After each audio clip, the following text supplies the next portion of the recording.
Kia ora everyone, I'm Kaylee Crawford-Flett, the current chair of the New Zealand Society on Large Dams. It's my pleasure today, along with a number of NZSOLD colleagues, to give you a bit of an overview of the ICOLD annual meeting held in New Delhi, India, late September to early October this year. For those of you who are unfamiliar with the ICOLD annual meeting schedule, the meeting takes place over a number of days, often more than a week, comprising pre-conference technical tours, a number of short courses and workshops. The crux of the annual meeting is the technical committee workshops and meetings, and those technical committees are responsible for the various ICOLD bulletins. We have a regional club meeting, and for New Zealand this is the Asia Pacific group, followed by a technical symposium over 2 days, and then finally the ICOLD General Assembly. You'll note here that there are a couple of other things happening on every single day. So in addition to the symposium, there were various workshops and short courses happening at the same time. I'll be covering 3 things briefly. Firstly, a technical committee workshop on gender diversity. Secondly, a regional club meeting, the Asia Pacific group and New Zealand's representation at that. And then finally, some thoughts and a quick summary of the General Assembly this year. We had 8 NZSOLD supported delegates at ICOLD this year, myself and Andrew as chair and vice chair. Trevor Matushka, who is on Technical Committee B, Seismic Aspects of Dam Design, Peter Amos, Chair of the Environment Committee, Dan Forster on the Dam Safety Committee, Peter Lilly, Vice Chair of the Public Safety Committee, Sean McCracken, representing New Zealand on the Levies Committee, and Peter Melville-Hill, who is the Chair of the Public Awareness and Education Committee, and Peter is also a past ICOLD Vice President. We were joined by a number of other New Zealand attendees as well, which was fantastic to see. New Zealand presents every year at the regional club meeting for the Asia Pacific group. We had an option this year of presenting our annual report, which is normal, as well as comments on modernisation, rehabilitation and upgrading of ageing dams to enhance safety and sustainability. So we had presentations from Australia, India, Indonesia, Iran, Japan, Korea, Myanmar and New Zealand. Despite N being somewhat in the middle of the alphabet, you'll note that all of the other countries kind of come before us in the alphabet. Therefore, we had quite a long wait to finally give the New Zealand presentation, and that stretched well into the evening. Our New Zealand presentation included highlights from the last year in the New Zealand and NZSOLD dam safety environment, including our guideline updates, a bit of coverage on those and what they mean for enhancing safety and sustainability, and of course an update on the implementation of the Building Dam Safety Regulations 2022. ICOLD gave a really good presentation on the various dam safety upgrades across the ditch and covered some of their guidelines on risk assessment, which is a really interesting point to be able to kind of compare and contrast what our Australian counterparts are doing. And overall, a comment that many countries and regions are very active with dam upgrading and some associated technologies to support those upgrades. I attended the ad hoc technical committee on gender diversity based on an invitation from the chair. This meeting and workshop involved a really, I guess, data-informed global outlook on women in hydropower from the Hydropower Society. It covered the ICOLD survey on gender diversity and inclusion. We had a number of reports on initiatives from national committees, and I presented on behalf of New Zealand. We had a 3-slide limit, just giving a quick overview on what diversity looks like in our respective countries. And then we attempted to articulate some next steps for ICOLD. So overall, the New Zealand gender statistics in terms of our membership, in terms of our committee, and in terms of our speakers at events are pretty similar to the international average. There are some pluses and minuses. Notably, they did report on the number of women in ICOLD technical committees, and New Zealand to date has not had any women on the ICOLD technical committees. The main comment there is that things are changing, and there is a degree of it being a generational evolution. You can see with the New Zealand data shown on the screen, 2018, we didn't include our YP members due to the way that Engineering New Zealand process our memberships. So we had 8% women in 2018 and an estimated 19% women in the NZSOLD membership in 2024, although that does now include the YP members. So that's about the kind of the median internationally. One comment across the various presentations was this acknowledgement that ICOLD is lagging in terms of their understanding and fluency in diversity, and particularly intersectional diversity, looking at culture, gender, rainbow communities, race, and other indicators of diversity. So at the moment, there is a real focus on kind of men and women, and there's an acknowledgement that ICOLD have a bit of a way to catch up with current thinking on diversity and inclusion internationally. And again, as a chair of a national technical committee, it is a little bit hard to reconcile the ICOLD investment in this diversity committee when about half of my official communications from ICOLD are to Mr. Crawford Flett or to Sir. So we need to make sure that the work in this committee is actually being passed up to the ICOLD leadership. And there's a bit of a long way to go, but it's a start at least. And then finally, the ICOLD General Assembly. This is a full day series of proceedings at the conclusion of the ICOLD meeting for the year. It begins at 9 AM and finishes when it finishes, and in this case it was a full day from 9 AM till about 7 PM. It's a really important part of the annual meeting. We have 106 member countries represented at ICOLD, and about 46 of those countries were present and voting and interacting in Delhi this year. The meeting, the General Assembly, covers the President's Address, ICOLD business, the finances of ICOLD, and a lot of voting. So we voted on the locations for the 2027 annual meeting, and there was one candidate, and that was Korea. So the 2027 annual meeting will be in Korea. And then the 2028 Congress, there were two candidates, Spain and the USA. Spain won that vote with an overwhelming majority. The other key aspect that is worth passing back to the NZSOLD community was the voting on the concept of an ICOLD list of international dam experts. There has been some concern from a number of countries over the transparency and equity, particularly given the amount of funding that would be required to apply to be on this list, and the ability for non-European countries to be appropriately represented on this list. So there was some interesting dialogue. The concept was raised seemingly quite unexpectedly in Gothenburg. The concept will proceed at this point with a 2/3 majority vote at the General Assembly, acknowledging that the next step is to create a committee to look at how this international list of dam experts would be created. The intent there is that institutions such as the World Bank could rely on this list when they look to commission work in dam engineering and dam safety.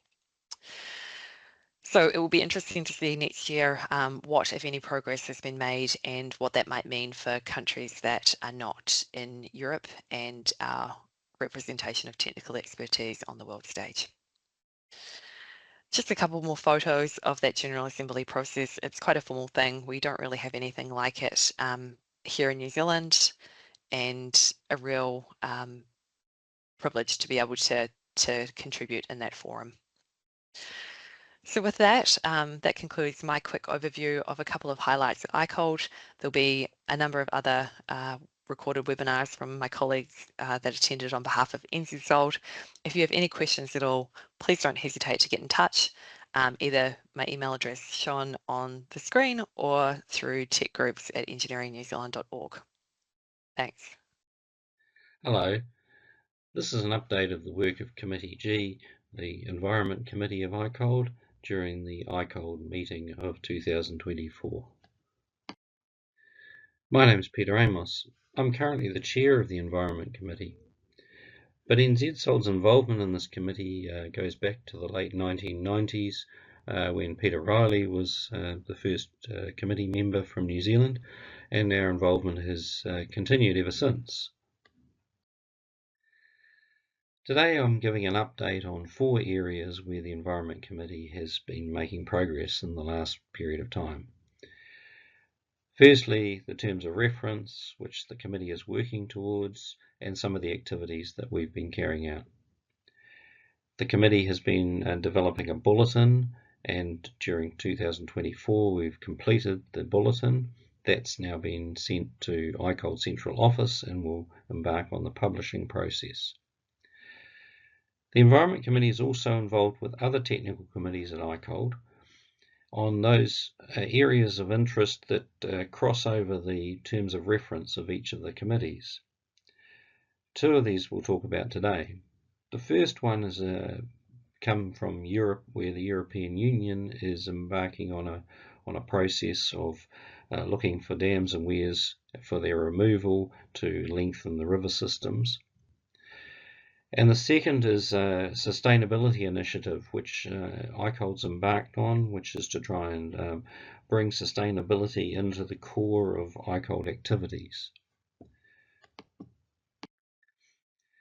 The committee was recently provided updated terms of reference, and these were really an expansion of what was previously required and what led to the bulletin that we've just completed and issued for publication. But what they've asked for now is to bring together the current tools and look forward to the emerging tools that might be used and methods that can be used to help to measure, to demonstrate environmental enhancements and to measure the environmental effects of activities. Looking really at new technologies, satellite technologies, for example, and what can be done with those, and then ways that member countries can take and use these tools to improve the environmental assessment activities in their own countries. So the highlight of 2024 was, of course, the completion of our bulletin. The bulletin's taken a few years to produce, but it's now gone forward for publishing. The title of the bulletin is Integrating Dams with the Environment, Case Studies Involving Planning, Construction and Operation of Dams, Demonstrating Environmental and Socio-Economic Benefits. The bulletin includes 13 case studies. They've come from 10 different countries in several continents. The topics being covered include dam operation for a single dam, including the downstream environment and maximising the biodiversity, operating dams within a system, so a network of dams and how they can be operated with greater attention to the environmental conditions. Specific biodiversity enhancements, eel passage, fish passage, improvements such as those. Looking at resettlement examples, successful resettlement examples, and then change of use, so dams built for one purpose and then over time morphing into another purpose, in some cases becoming historic places, and the predominant use being tourism. New Zealand contributed a study of the resource consents that are used in the operation of Matahina hydropower station. And so that included environmental constraints such as minimum flows, monitoring of water temperature on release, flood management, and so on. The bulletin has gone forward for publication. Publication can take a longer period of time than desired. It has to go through a process of being reviewed by member countries, and then once finalised, it then is put forward for French translation, and then the publisher then takes it through to publishing.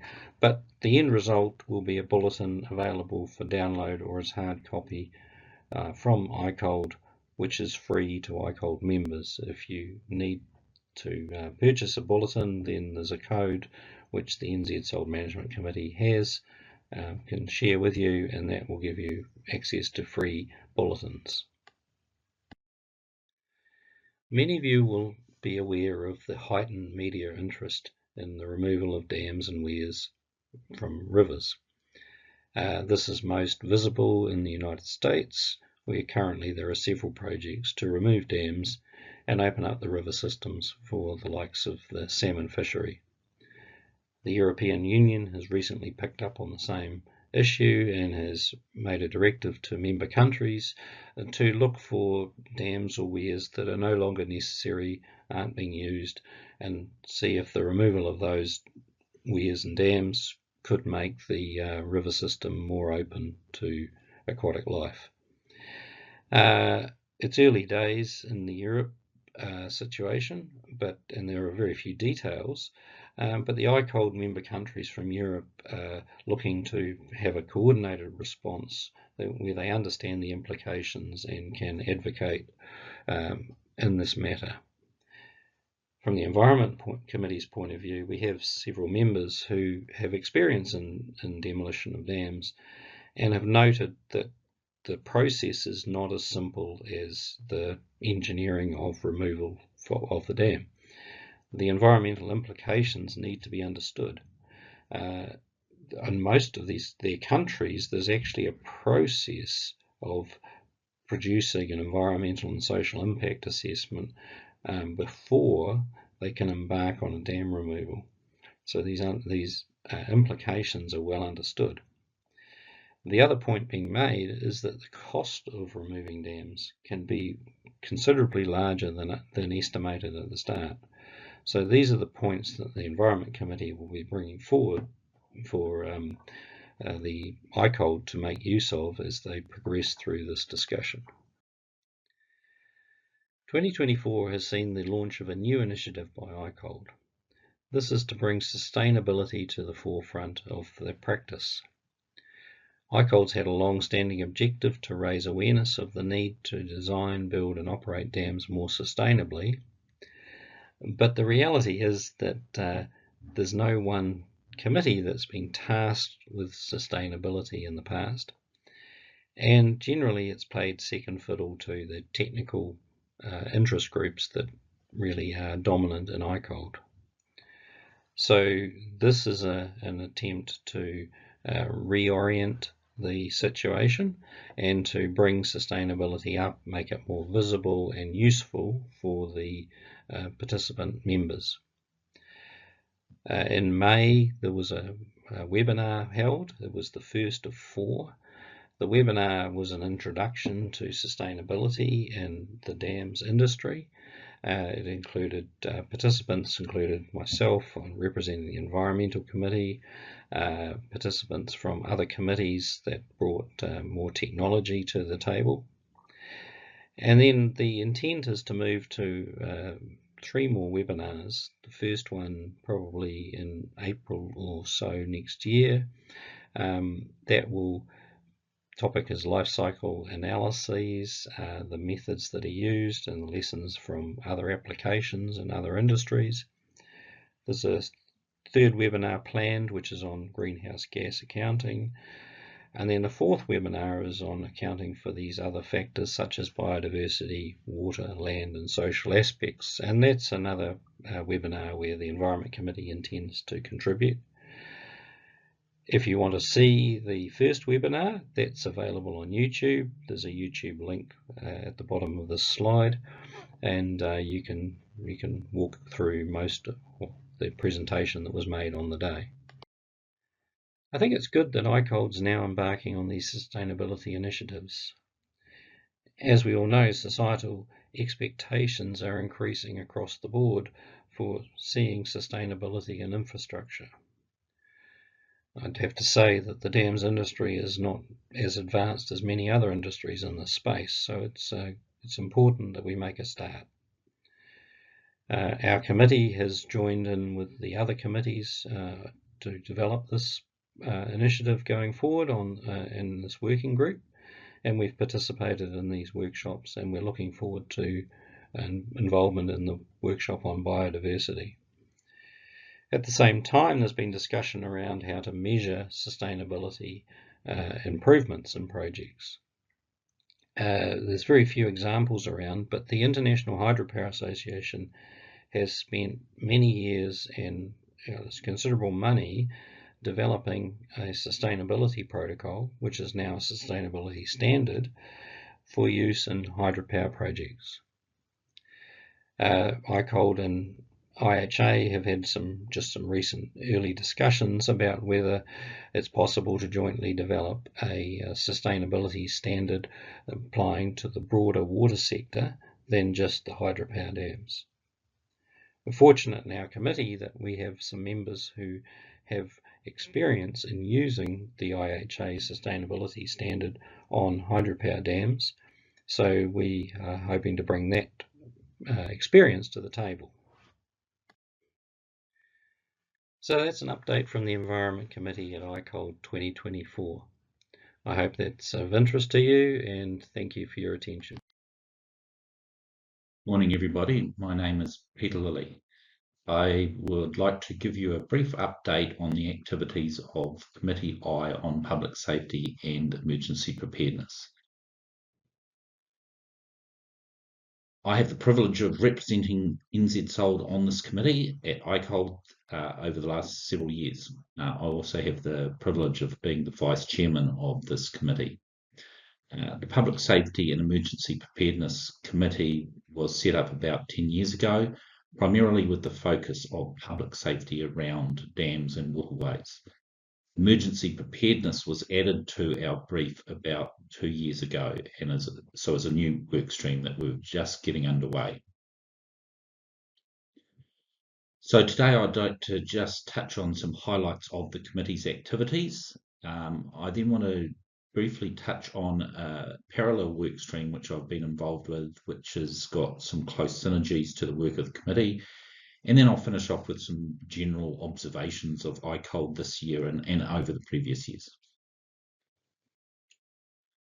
So the Public Safety Committee has, as I noted earlier, two main work streams. One is public safety, and public safety is about normal operation of dams and associated structures and how that might impact on the safety of the public, including how the public might interact with schemes, including recreational, just sightseeing, and etc., etc. And obviously this is quite an evolving topic and includes consideration of things like climate change and how the operation of schemes might vary over time, and also how the public's use of dams and reservoirs and rivers is changing over time. And the COVID episode has been sort of a very interesting example of how that has impacted how people use waterways and things like that. So we saw quite a change in many places around the world. So the public safety work stream has got currently 4 bulletins under preparation, and that's summarised in the top right-hand corner of the slide. So the framework is one overarching bulletin, and that is nearly complete. We did hope to have that delivered in India as a draft for release, but didn't quite get there in the end, so we're aiming for China next year. And then under that overarching bulletin, which focuses on safety and the principles of public safety, there is currently 3 more technical bulletins that basically take the user through the core components of what forms a good public safety process. Public safety assessments, technical application, basically the mitigation measures you might use, and then management of incidents.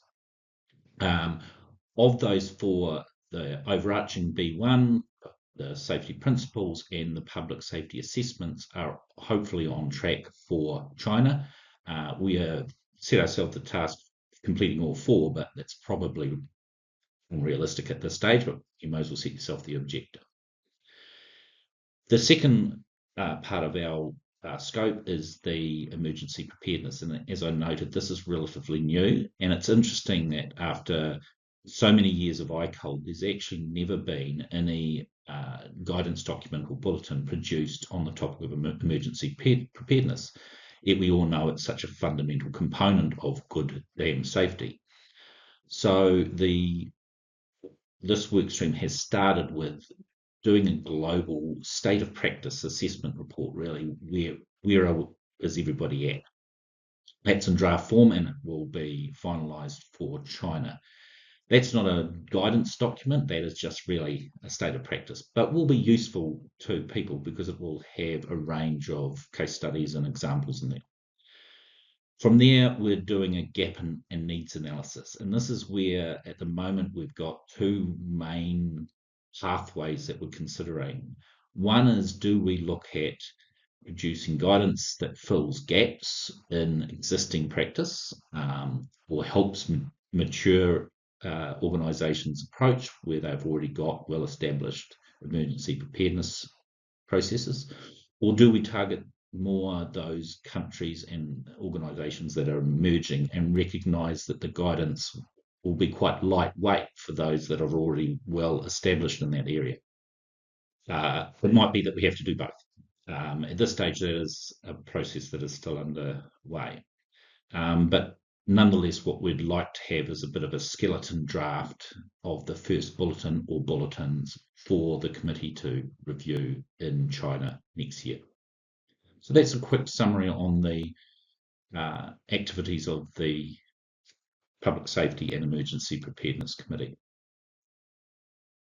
The second topic I wanted to touch on was the International Flood Management Handbook. Now, that's a title work in progress. It might not end up being called that, but this is an initiative that was driven primarily from large-scale flooding in Europe and the US over the last 5 or so years, and is basically a handbook manual, so quite aimed at being quite practical for use by those that are interested or involved in flood management. And so it's very much an applied manual rather than a design sort of guidance that ICOLD might be producing. So therefore it works alongside the work of ICOLD, but it's a separate process that I've been involved with.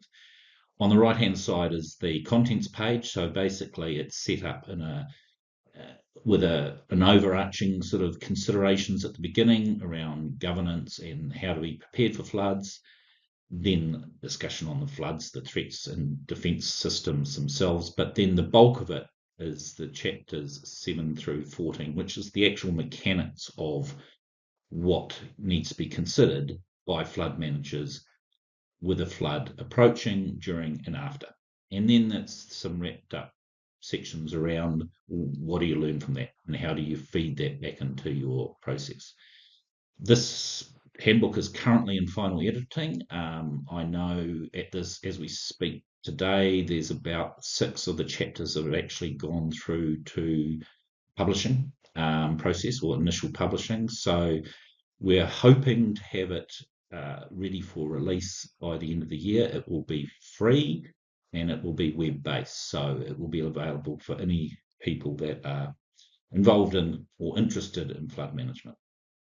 And as I said, it's a lot of the work in there will fold back into the work of the Public Safety Committee and Emergency Preparedness, because it does set a lot of the principles and objectives, which is directly relevant for the emergency preparedness aspects of the ICOLD committee work.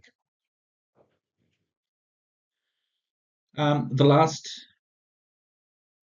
topic I wanted to touch on is my general observations from this year and over many years of going to ICOLD. It's interesting to observe the emerging focus on less technical aspects. absolutely relevant, but less technical aspects of dams, and particular items such as sustainability and climate change. I had the privilege of being able to sit in on some of the committee meeting on climate change this year, and just observe some of the discussions going on there. And obviously those types of topics are very relevant to both existing dams and their future and how they need to adjust and be modified potentially, but also any new developments. The interesting aspect is, of course, this broadens the sort of scope that ICOLD has historically looked at, and potentially rubs up against the areas that are focus of many other organisations around the world. And ICOLD historically has drawn its members and its interests from relatively technical design orientated people of the dam industry. And my observation is that if ICOLD continues down this path of sort of broadening its scope, which I don't necessarily disagree with, it will be very important to encourage a wider range of perspectives into the ICOLD discussion groups, rather than being heavily orientated from a design and engineering focus to things. So I think there's a real opportunity there for ICOLD, but it needs to be focused on making certain it's relevant to a wider audience. And I suppose what that then does is it flows on to the question for NZSOLD is, well, how far does NZSOLD want to go in expanding its topic area and its membership and representation to more actively be involved in some of these wider topics around dam safety, dam management, and the future of dams. So that was my 3 topics. I hope you've gained something from it. Been very enjoyable this year to attend ICOLD, and hope to be in touch soon. Thanks all. Bye. Tēnā koutou katoa, ko Sean McCracken aho. Hi everyone, my name's Sean. I'm an engineer at Environment Canterbury based in Christchurch, and I had the privilege of travelling over to Delhi to ICOLD, really representing the New Zealand River Managers, linking flood protection, stock banks, and what ICOLD refers to as levees, to large dams. And indeed there was 2 days of separate work streams focused on levees, and that's really what I'm going to focus on today. What I took away from this conference really was that everyone around the world is dealing with a whole lot of common issues, and the big difference is that we're all dealing with them at a different geographic and financial scale. I've listed here the common issues that everyone's grappling with. Obviously, climate change is affecting everyone around the globe, and in particular, most of us are thinking about the extreme events getting bigger. We're all dealing with community expectations around level of service, and indeed a huge difference across the globe, but a growing expectation that the level of service or the frequency of flooding is getting less frequent. As a bit of an example, there was a chap from India presenting, and he was explaining that in his state they have a standard where they're protecting rural land to a standard of a 1 in 25 year ARI, and then sort of rural residential land to 1 in 50 year, and urban areas to about a 1 in 100 year ARI. Contrast that with the Netherlands. They're protecting coastal and sort of urban land. It varies, but around about a 1 in 1,000 year event, and around their nuclear power stations, they are protecting those to approximately a 1 in 1 million year ARI event. Whatever that means when you put it into statistics, but a very a very big flood event. So big deal across the globe. River encroachment, that's all of us acknowledging that there's pressure from land use adjacent to the riverbed to productively use that land as it is here in New Zealand, and then almost the opposite side from that, from room for the river, is the need for space for the river to spread, particularly in times of flood, to manage those really large flows. Riverbed aggradation, monitoring bed level change, dealing with bed level build up, whether it be gravels, silts, or sands, or anything in between. That's a consistent issue. Financial constraints, of course, whether we're dealing with large dams or ratepayer funded flood protection schemes here in Canterbury, there is in New Zealand, there's always a financial consideration to take into account. And all of us working in our own ways on how we can communicate with our communities. Good flood risk, best use of communication. The working group that I was part of, we had members from Sweden, Japan, the Netherlands, Iran, Australia, China, France, USA, so a really good spread around the globe, and a lot of good discussion. I guess the other interesting thing to share is the scale of preparedness, or maybe you refer to it as asset management maturity, that many countries are in. And my reflection is that the more developed countries, we're all pretty similar. We're all doing reasonably well. There's room for improvement in some of our preparedness activities, but we're not doing. I came away pleasantly with the view that in New Zealand we're not doing too bad in comparison to some of the other countries. We're, I guess, a contrast in some of the lesser developed countries. The chap in India, for example, showed us some photos of his scheme, again in just one state, where he's managing 6,000 kilometres of stop banks or levees. And because of the scale of it, the scale of the population, it's very much a community managed program of work, which takes away a lot of the control that we have in New Zealand around the consistency of the work that's done. He also showed us some photos of a lot of emergency preparedness with sandbags, and I know sandbags are very much a last resort, and almost a feel-good factor in many cases here in New Zealand. The reality is that if you're using sandbags, they're really not going to change the outcome all that much.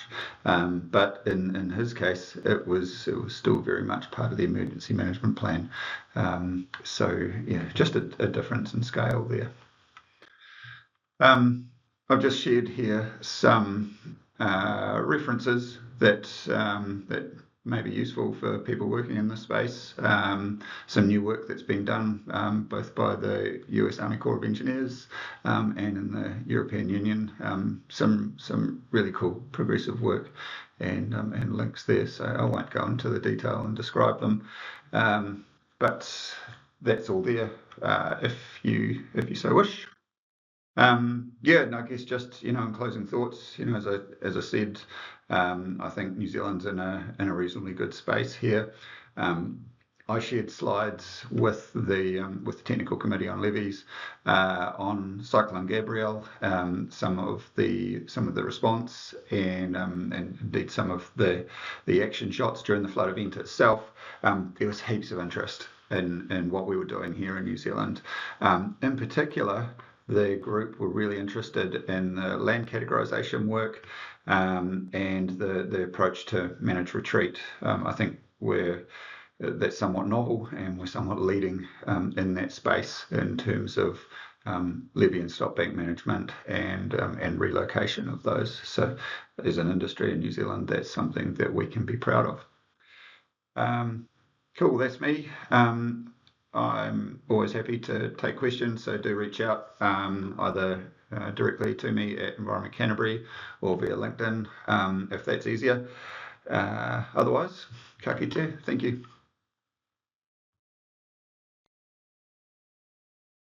Good afternoon, everybody, or morning, or evening, whichever it is when you are listening to this. My name is Andrew Baum. I'm the current Vice Chair of NZSOLD, and just going to talk through some of the key takeaways from me from ICOLD in Delhi a few weeks ago now. If you haven't already, there's a bit of a suite of these coming out that's covering off the various NZSOLD representation we had at ICOLD, so a great way to report back to our membership. I will be approaching it slightly differently, partly because this was my first ICOLD, and secondly because I don't have a direct involvement with any technical committees at the moment.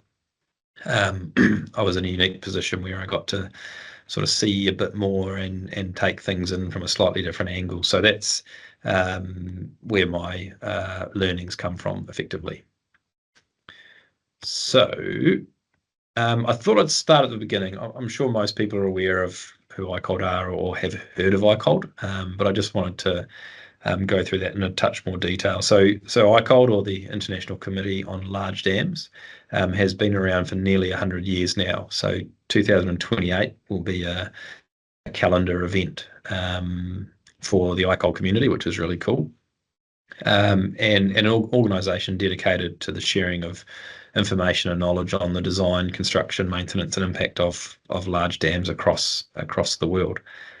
There are now just over 100 member countries represented at ICOLD via their national committees. So NZSOLD, New Zealand Society on Large Dams, is the New Zealand representing organisation at ICOLD. There are around 30 technical committees within ICOLD as well, so ICOLD members can be involved in those technical committees. As you have heard or will heard, we currently have 6 NZSOLD members across those technical committees, all on different technical committees. There are also 4 regional groups where the member countries are split across ICOLD as well, and New Zealand's part of the Asia Pacific group. Kaylee provides some insights into the Asia Pacific group meeting we had while we were over there. And probably most well known to everyone is the technical bulletins that ICOLD publishes. They come directly from the technical committees, hence the importance and value of those technical committees.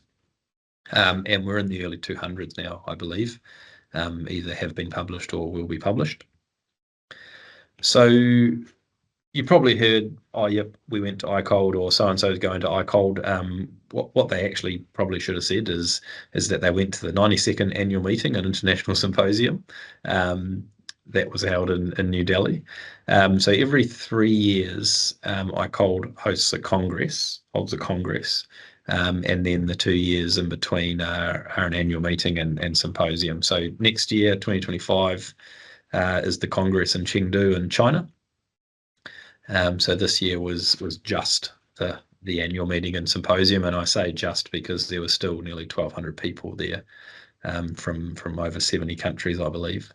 So the theme this year was Dams for People, Water, Environment and Development.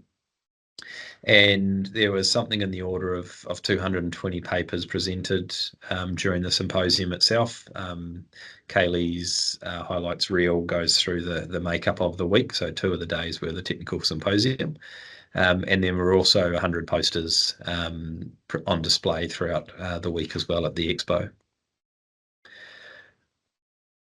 I am young enough still to participate at the Young Professionals Forum.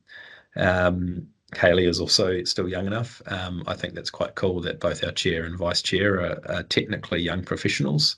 Although I speak on both of us, I'd like to think we're reasonably well developed.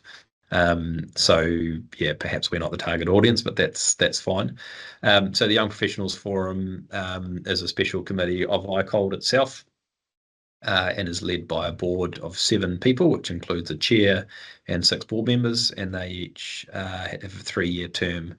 and the terms are staggered so that there's only 2 people leaving at a time. So rather than starting with a clean slate every 3 years, they have a rolling vacancies. So this year there were 2 positions available, and some of you may know Brandon Pearce. He's the young professional convener with ICOLD, the Australian National Committee on Large Dams.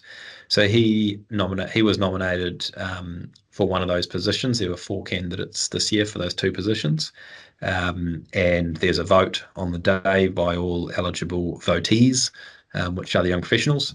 And he was one of the 2 successful candidates. I caught up with him afterwards, obviously passed on congratulations and a big well done. But I said to him, and I do mean this, is he was clearly one of the if not one of the top 2 candidates there. So it's really cool to see, and we knew this was happening going into it. So NZSOLD gave him our full support.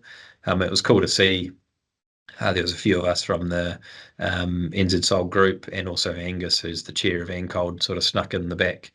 These sort of overage illegal attendees snuck in. They weren't allowed to vote, but it was good to have them there supporting Brandon as well. Like any young professionals group, they're targeting networking, opportunity, and meeting people and creating pathways, which is really important. And one in particular that they're looking to achieve is creating pathways for increasing the young professionals' involvement on the ICOLD technical committees. That's important regardless if it's YPs or otherwise. And one thing I'll touch on towards the end is, as New Zealand and as NZSOLD, how do we ensure that we're getting people into these technical committees when either they've got the skills and value add, or if as a community we're seeking some assistance from that technical committee. The YP Forum also hosts a full-day workshop. I didn't go to that. I was busy attending some of the other technical committee workshops. But yeah, it's a very active group. I think there were 90 or 100 YP delegates at ICOLD this year, and the vast majority of them are very keen, very eager to get involved, which is really cool to see. So key takeaways for me across the board. Most countries are really facing similar challenges. Sean touched on that in his Stop Bank and Levies feedback as well, if you haven't listened to that one yet. That applies across the board, whether it's stop banks, dams, climate change, river management, things like that. But what does differ is just the sheer scale. Partially the scale of the infrastructure itself. I think in China at the moment, I think it was 6 dams under construction that are more than 300 meters tall. So that's bonkers. But also just the scale of the different countries' inventories. The US at the moment are doing a small dams inventory piece of work, which I think is a 3-year project, several $1 million of funding, and they're expecting to develop an inventory of around 90,000 small dams. And meanwhile we're here in New Zealand, potentially facing 1,000 or 2,000 maybe classifiable dams. So yeah, very different scales, but the inherent sort of challenges are the same. And the big ones I picked up on were capacity building, people, knowledge, IP, experience, things like that. Climate change is obviously a big one for everyone. I'm not a climate change expert by any stretch, but one of the sort of takeaways I had was no one's got it sussed. There's not a magic number out there, and I don't know if there ever will be. But I think what most people are agreeing on is that the variability is definitely changing.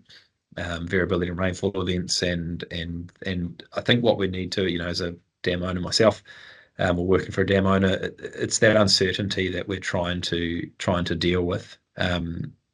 Maybe not as interested in the specific number, but understanding that uncertainty and that risk that is associated with it. Flood capacity was another big one. We'll touch on that with the next piece on the Libya dam failures as well.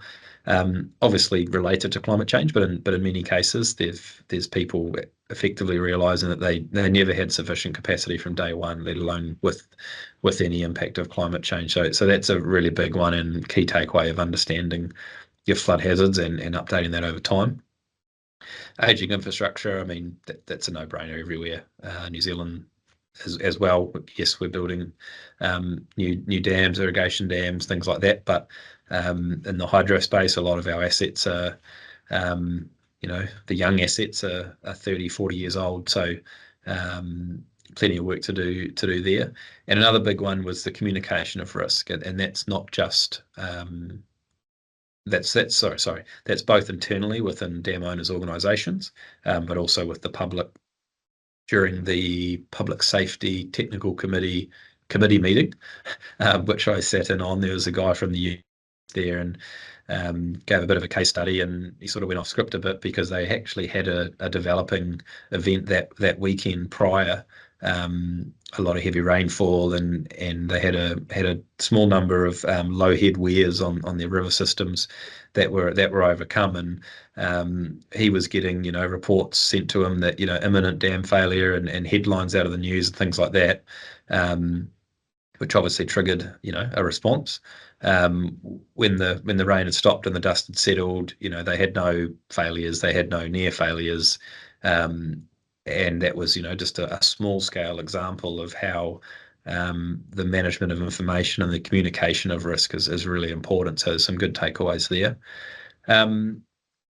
One of the quite important things this year was there was a workshop on the 2023 Libya dam failures. For those that aren't aware, there are a couple of quite large dams that failed upstream of a city, Derna in Libya.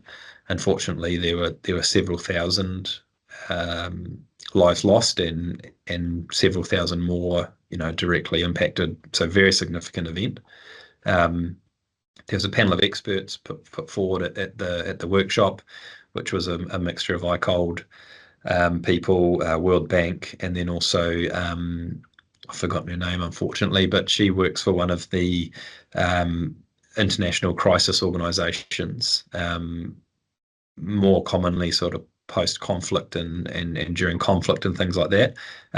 Libya is a country in conflict, regardless of having dam failures. So you throw something like that on top of it, and it's a very complex situation.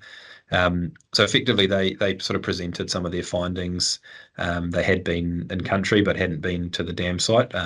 That the lady from the crisis organisation had, and so most of the photos came from her, but the sort of the engineering staff, so to speak, weren't actually able to get up to site. But what it appeared to have come down to was effectively a lack of understanding of the flood risk, and therefore insufficient spillway capacity, combined with sort of a lack of resilient design in the first place. And I've thrown some numbers in there. That the dam was originally designed for a 1,000-year flood event, which at the time was determined to be around about 350 cubics. This was in the 70s from memory, 1970s. It was reassessed during the last event, and the storm cyclone Daniel that resulted in the failure, and that was also estimated at about a 1 in 1,000-year event, but the flows were more like 1,700 to 1,800 cubic, so a big discrepancy there. The whole workshop was recorded. It's available on YouTube. There's a link there. I recommend that people find some time and have a listen to that, not just from a technical dams point of view, but from a multifaceted, multidiscipline, very complex situation, and I have no doubt there'll be some learnings in there for everyone. And then the last few I'll touch on are more from a broader NZSOLD sort of view.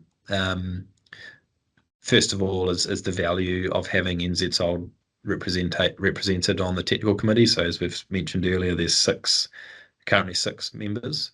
One of the things I hadn't quite sort of picked up on and now I'm aware of is that, the individuals on these technical committees are country representatives.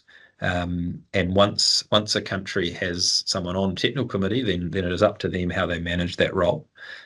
Some countries like Sweden, I think it is, they have quite a rigid structure where you effectively take on a job for I think it's 3 or 4 years, and then at the end of your term, someone else steps in and picks up that position on the technical committee for another 3 or 4 years and moves on with that. By no means am I saying we need to push people out of their seats. It's just more around how do we create pathways to get people involved, and then secondly, what are the technical committees that we want to have people on? There appeared to be quite a bit of duplication of effort between the technical committees as well as national committees. I mean, everyone's got their own scenario and things need to be tailored to suit, but I believe there's opportunity there to improve. One thing sort of at the management committee level for NZSOLD is looking at how we operate as a committee and making use of working groups or technical committees or whichever language you want to use when we have specific deliverables. And in the last couple of years, we've gotten a lot better at that. We've, things like we now have organising committees for our events that stretch beyond the management committee. So we know that there's a lot of really keen and motivated people in our membership base, so making use of that. So I think that's something that we should be looking more at. And then lastly is there's an organising committee in place for next year's 2025 NZSOLD conference, which is the combined conference with ICOLD. The ICOLD event this year was not very well organised, and I don't mean in comparison to previous ones because I can't compare, but I just full stop, it wasn't very well organised. So I've got a pretty long list of things that we should do and things that we shouldn't do. So yeah, so for me that was the big takeaways, and I hope there has been some of value in there for you. Thanks very much. Hi there, my name is Peter Mulvihill. I'm the current chair of the ICOLD Public Awareness and Education Committee. I'm just going to give you a bit of an outline of what the committee's up to, and what I'm going to cover today is some of the challenges we have in communication and what generally is a socially media-rich environment, and strategies that are being used to engage the public. So the other items include some initiatives by the Malaysian Committee on Emergency Management, which I found quite interesting, and some of the ongoing committee initiatives in collaboration with other committees. Just to give you a background, in general, the meeting was attended by 9 members, 2 observers, with 4 attending online. We have new members from Iran and Japan, and while the personal networking aspects are important, the cost of personal attendance at this stage for some of the developing countries is quite prohibitive. Yes, in this slide I'd like to cover some of the aspects around our connection with the community and wider stakeholders. In the past, ICOLD has produced documents that are somewhat lengthy, and in the current media landscape probably fail to grab public attention. There's been some research done around the times media users view a particular subject. The average attention span for TikTok is around 7 to 12 seconds, and Facebook around 30 seconds. The indication is that if you can't hook the audience within 3 seconds, you'll struggle. So the story is to get the message across or capture media readers' interest. The idea is to produce short articles or sound bites, or base the information around a story. I think it's still very important we have an internal audience or stakeholders telling the story to the wider public. And the YPs have a really important role in this area. They're generally a bit more media savvy than some of our older members, such as myself. Of interest, Japan and Brazil had positive responses to dam tours put on by owners. I think in our case, Clyde Dam tours have had significant interest down here. And I can speak as an owner that while public attention can sometimes be seen as inconvenient, I would encourage owners to look at these opportunities to get engaged with the public, showcase their structures, and reinforce the connection between what the benefits they provide in people's everyday lives. Flooding events in the Japan and the Czech Republic have highlighted the role of dams in flood mitigation. Since recent flooding in the Czech Republic, there's been a shift in public opinion regarding the construction of dams, especially those that could assist in the flood mitigation. This is another example where the connection has been established between the role of dams and the impact on everyday lives. The European Club has introduced Dam Days, an annual event for one day a year. They seem to be backing it up with quite a comprehensive media show, plus they seem to have a fair bit of money behind it. ICOLD and its technical committees are becoming more involved presenting their work on social media such as YouTube and LinkedIn. Much of the YouTube information presented by technical committees is sort of probably for an internally based audience, and is quite lengthy.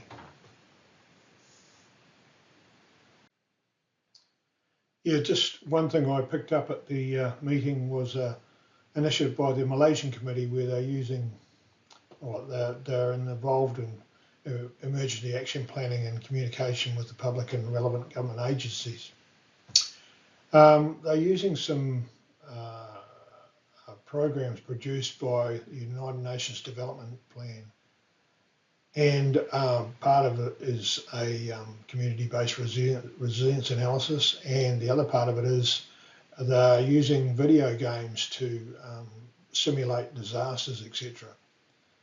They've introduced this to students and specific dam projects and stakeholder participants.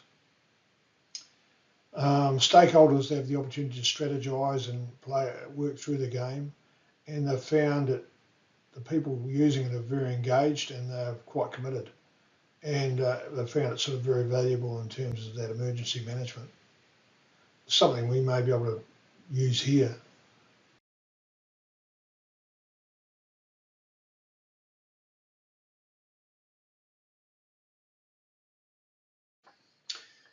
Yeah, just covering off some of the challenges and initiatives of our committee.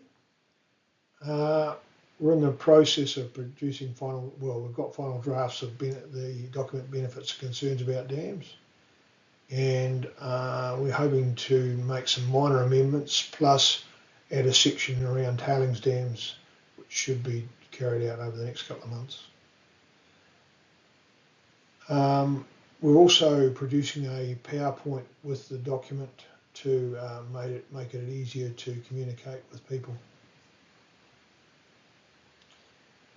The issues around ageing dams keep resurfacing, and the committee's reviewed some of the old ICOLD bulletins around ageing dams, but they're mainly focused on case studies. This is not much help to national committees when sort of managing this issue or trying to convey a position where the public can have confidence that this issue has been managed. There is some overlap with issues discussed around dam demolition and life cycle management. Now, barrier or dam removal campaigns and policies to support these initiatives are sort of gaining momentum, mainly in the developed world. One of the initiatives of the European Commission is to support the biodiversity is to establish 25,000 kilometres of free-flowing rivers in Europe by 2030. Yeah, these policies and targets appear to be a bit ad hoc and not necessarily based on balanced research or recent assumptions. There's, in terms of around where the benefits of there's no real balance of the benefits against the adverse effects of dams. Our committee is working with the Environment Committee on an advice note to national committees on managing these matters.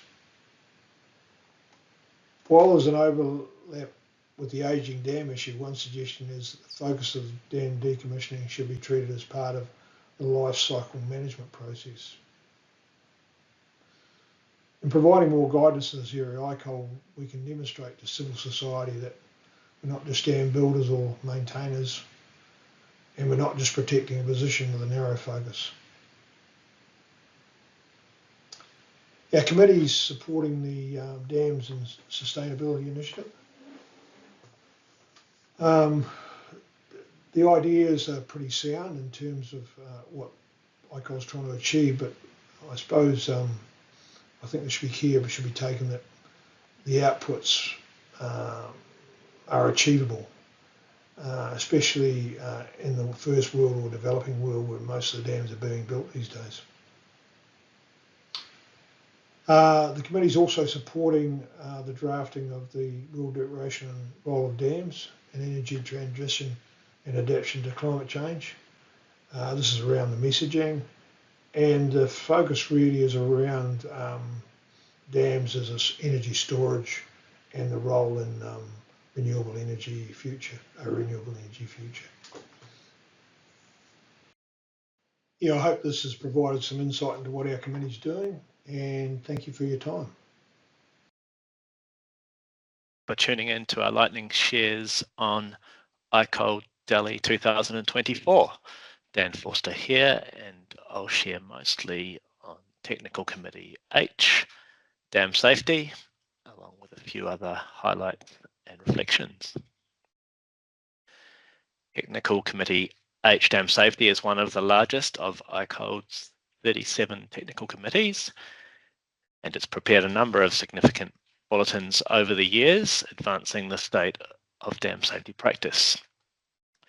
One of my favourites is Bulletin 154, Dam Safety Management, Operational Phase of the Dam's Life Cycle. This bulletin is a key reference in our New Zealand Dam Safety Guidelines, well worth a read to broaden your understanding of international practice.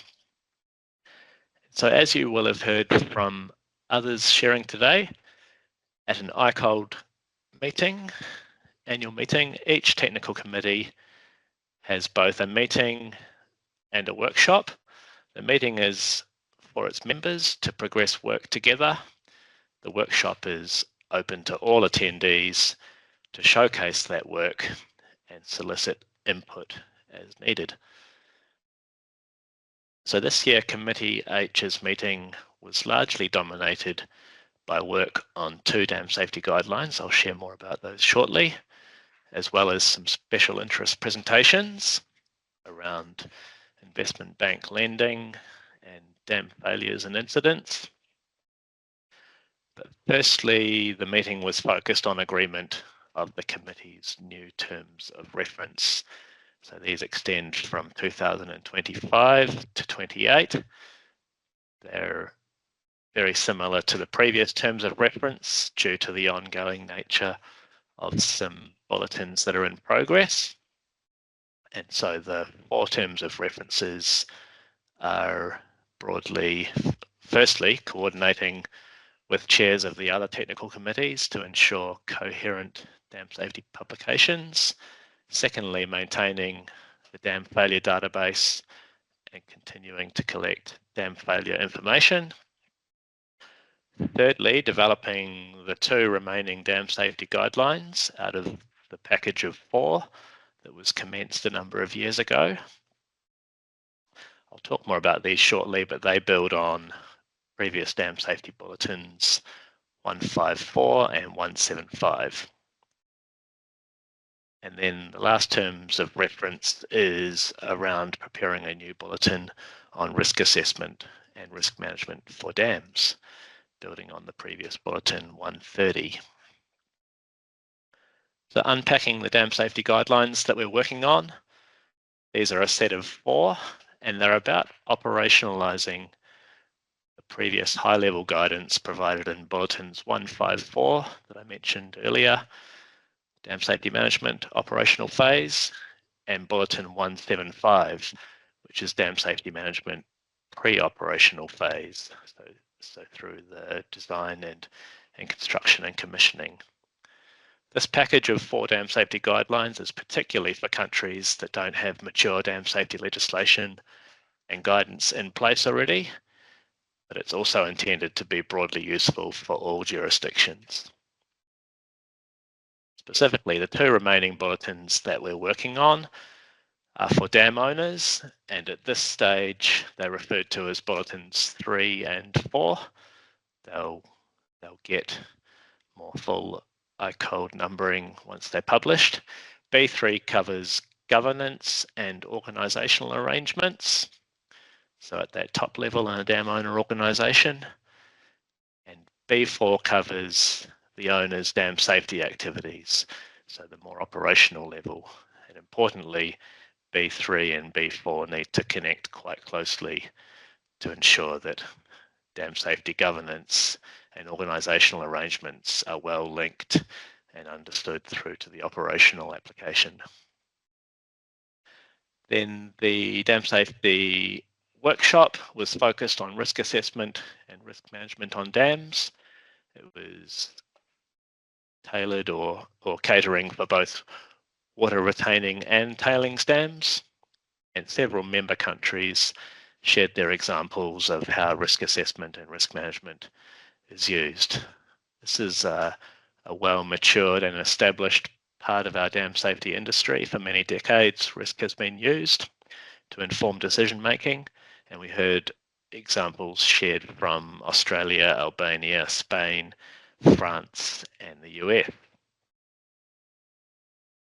Now, the new bulletin that at its very early stages is intended to update or potentially replace bulletin 130, which is risk assessment in dam safety management.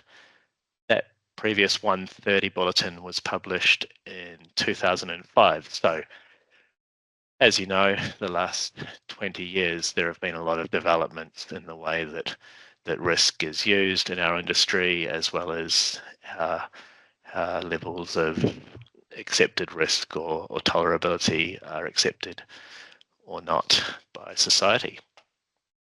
So this work is in its very early stages and will likely take a number of years to complete.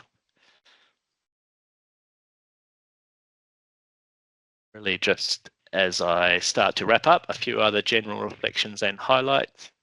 ICOLD Delhi was certainly a uniquely Indian experience with a lot to see and do. Riding tuk-tuks through the city was exciting, but I won't miss the constant bargaining and upselling. A very busy place with a lot of people.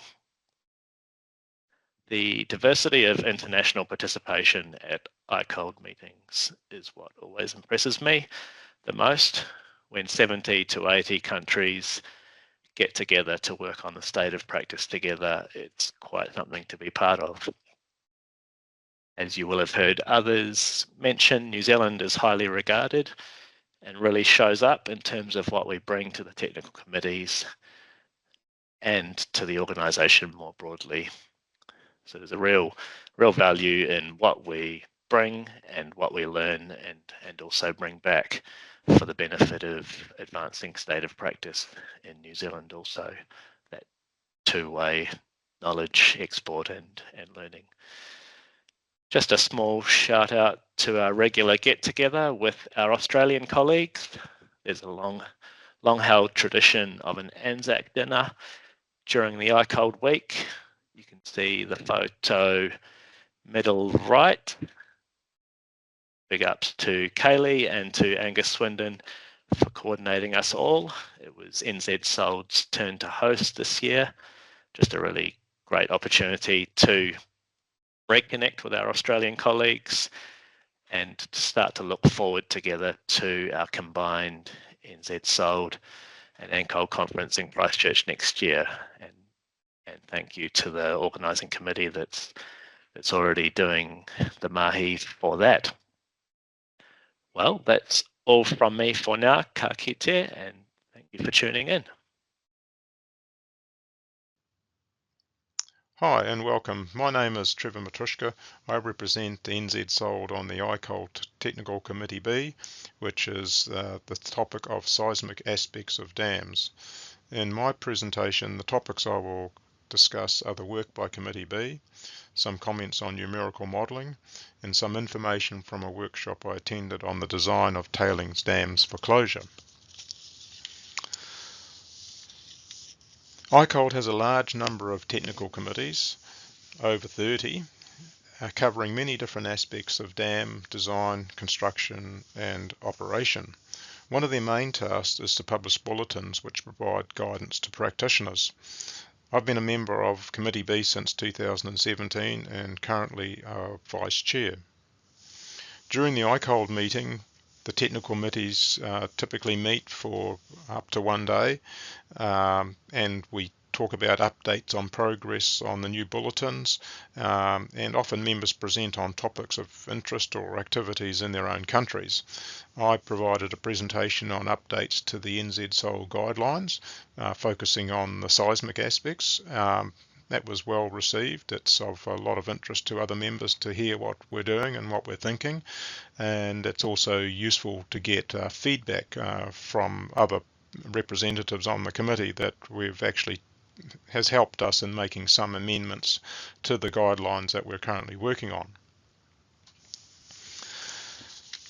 The next slide I have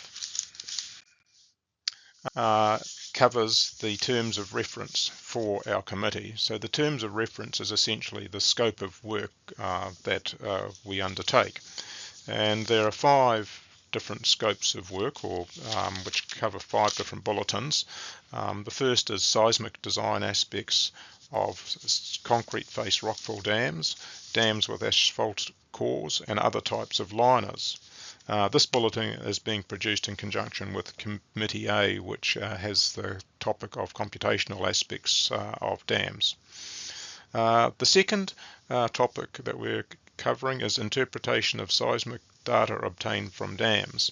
And this is a compilation and interpretation of strong motion recordings from dams in Japan.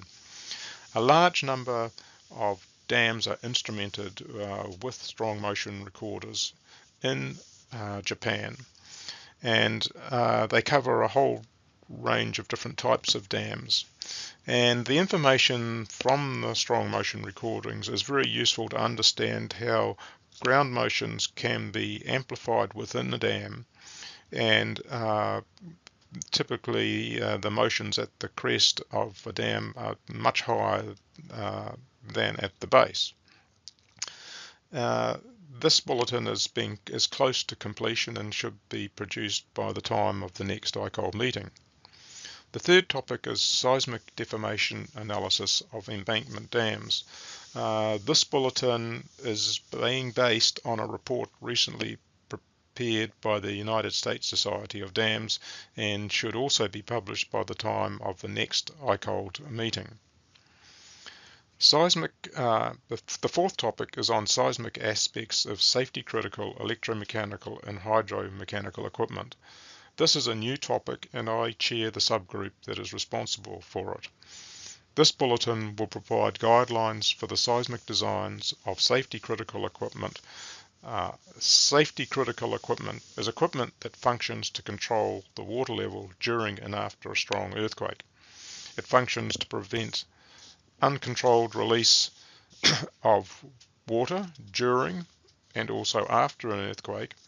It also functions to release water after a strong earthquake. So it functions to both prevent uncontrolled release and also functions to release water, which is important if you have damage and you need to lower the reservoir. So the primary elements that we're talking about here are spillway gates and low-level outlets and also their components. So the components can be the power and communication systems, the hydraulic systems, the backup systems, and any structural elements which they depend on for their performance.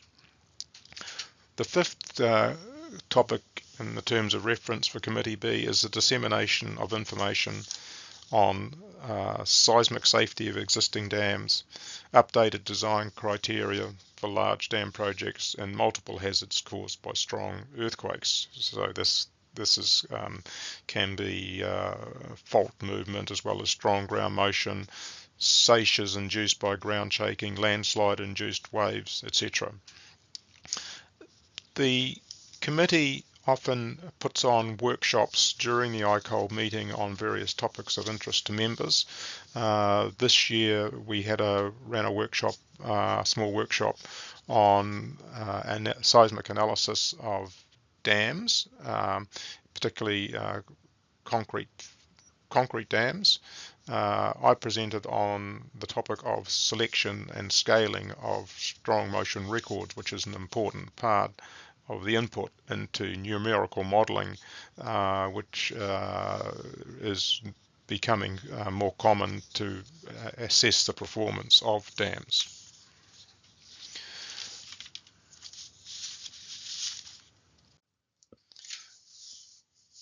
In 2025, the next ICOLD meeting will be held in China, and it's known as a Congress.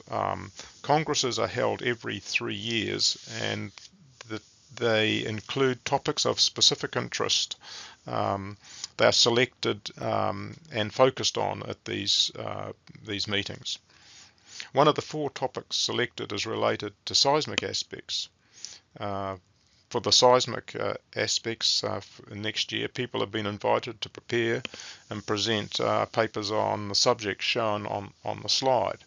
So they include static, seismic and post-seismic monitoring of dams, feedback from earthquake failures, including tailings dams and levees, the importance of multiple features of earthquake hazard, for example, ground shaking, surface fault movements, mass movements, seismic design and performance criteria for dam structures, reservoir rim and impacted areas, earthquake safety evaluation of all types of dams and safety critical elements.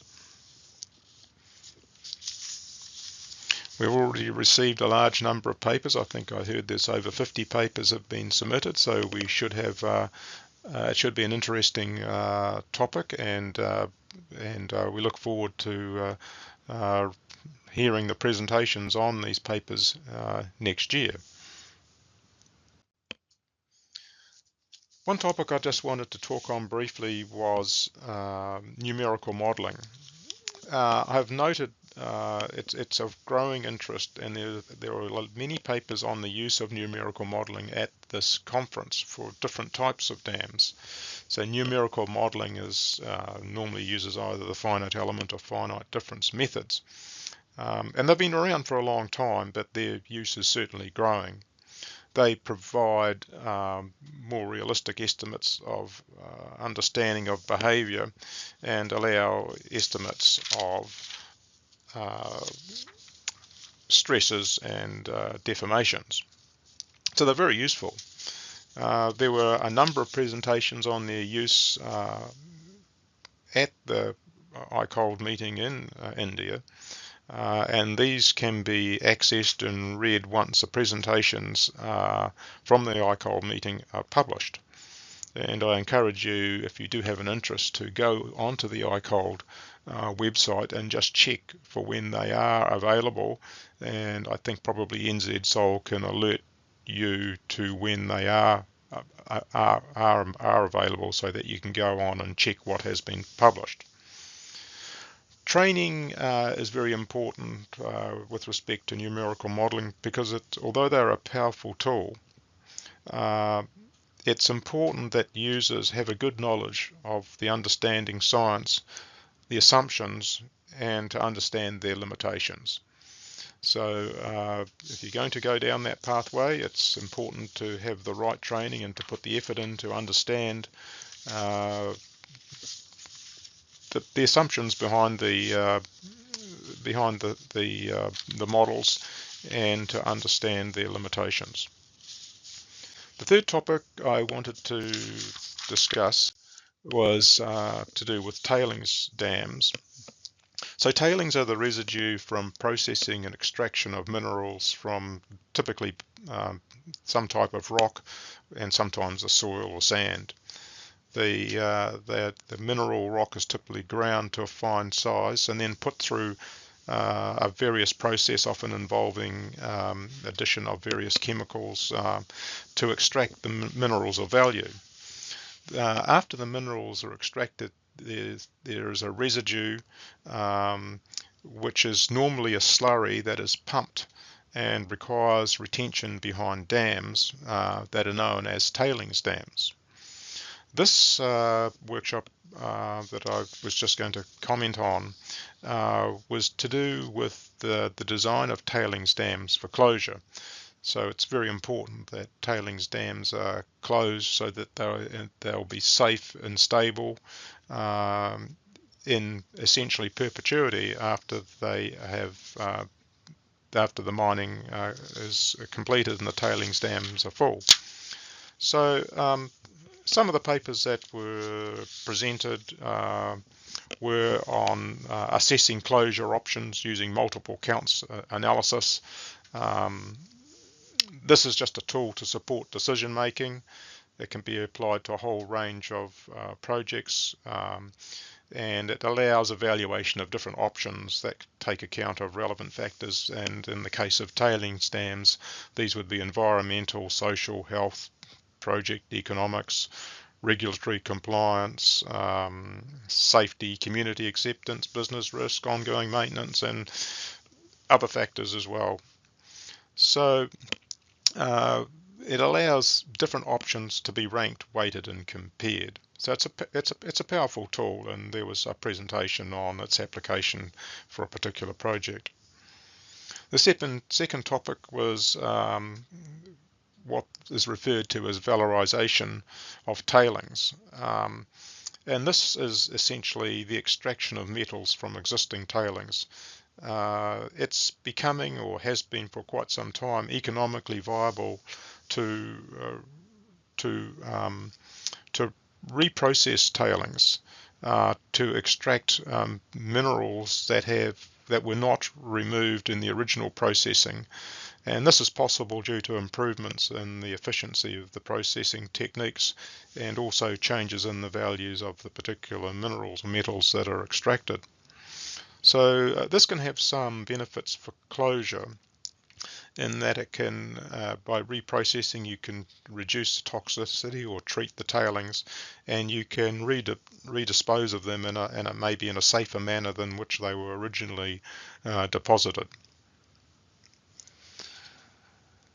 There was a presentation on the opportunities for reuse of tailings. So people are considering to look at ways in which tailings could have some beneficial use other than just being stored behind an embankment in perpetuity.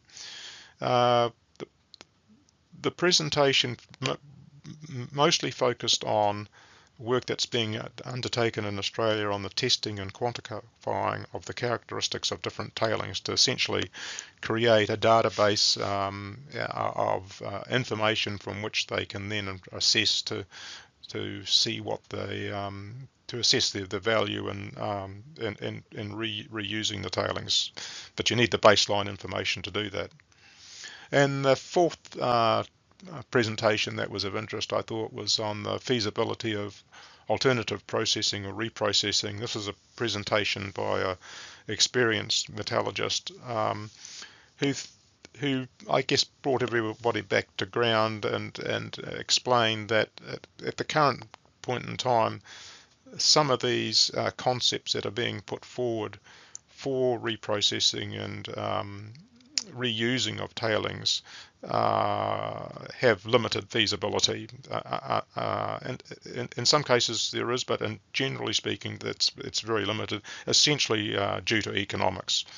And sometimes when we're looking at closure, the benefit of this work is driven by the way in which the closure costs are evaluated using the standard net present value calculations, and they are typically using the same discount factors as during mining, and there's a bit of debate about whether or not that's appropriate when you're looking at closure, and there's a tendency there can be a tendency to underestimate what the real costs are for the amount of money that should be set aside as a contingency for in the unlikely or in the event of work needing to be undertaken during the closure period as a result of